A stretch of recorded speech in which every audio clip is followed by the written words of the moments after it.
আমাদের আখাউড়া প্রসিদ্ধ দুজন সাংবাদিক জনাব সাদ্দাম এবং জনাব রাব্বিকে প্রহসনমূলক মামলা দেওয়া হয়েছে। আমরা জানি যে আখাউড়া চেকপোস্টে দুর্নীতি একটা ওপেন সিক্রেট। এই দুর্নীতির বিরুদ্ধে দুর্নীতির বিরুদ্ধে প্রতিবাদ করা তাদের বিরুদ্ধে মামলা দেওয়া হয়েছে। আমরা আখাউড়া উপজেলা এনসিপি পক্ষ থেকে এই মামলার তীব্র নিন্দার প্রতিবাদ জানাই এবং এর পেছনে যারা রয়েছে আমরা তাদের দৃষ্টান্তমূলক থাকতে চাই এবং অতি সত্বর এই মামলাদের প্রত্যাহার করা হয় সেই দাবি জানাচ্ছি আমরা। প্রথম দফা হচ্ছে আগামী 72 ঘন্টার মধ্যে এই মামলা প্রত্যাহার করে নিতে হবে। আগামী 72 ঘন্টার মধ্যে আমরা এই মামলা প্রত্যাহার করতে হবে এবং 7 তারিখে নিউজ হয়েছে, 12 তারিখে যে মামলা হয়েছে, এই যে পুলিশের অতি তড়িঘড়ি, এটি রহস্যজনক। তাই ইমিগ্রেশন পুলিশের ওসি ইনচার্জ জনাব আব্দুল সাত্তার এবং তদন্ত না করে তড়িঘড়ি করে মামলা নেওয়ায় আখাউড়া থানার অফিসার ইনচার্জ জনাব সমীউদ্দিন, আমরা দুই ওসির অবিলম্বে প্রত্যাহার দাবি করছি।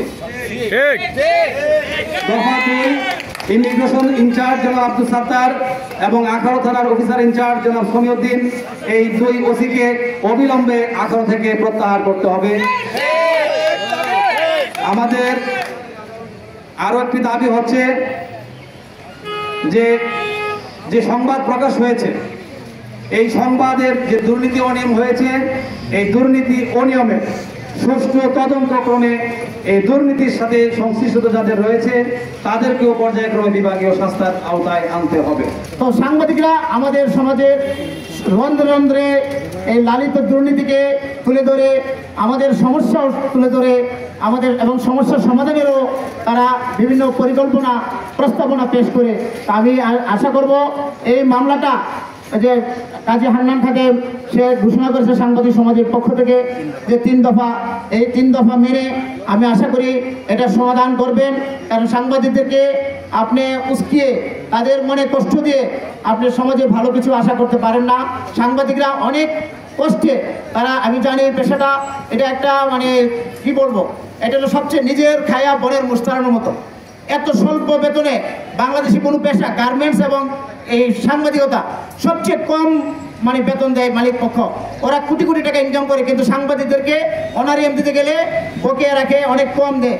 এই যে তাদের নিজের সংসার ধর্ম ফেলে তারা নিজের স্বল্প বেতনে তারা এই যে কাজটুকু সমাজের যে অনাচার অত্যাচার তুলে ধরে আজকে তাদেরকে যদি হয়রানির সম্মুখীন হতে হয়, এর চেয়ে দুঃখজনক। আর এই মুক্ত বাতাসে আমরা নিঃশ্বাস নিয়ে যদি আমার এক সাংবাদিক ভাই যদি আজকে রাস্তায় ঘুরে, আদালতের বারান্দায় ঘুরে, এর চেয়ে নিন্দনীয় কিছু হতে পারে না।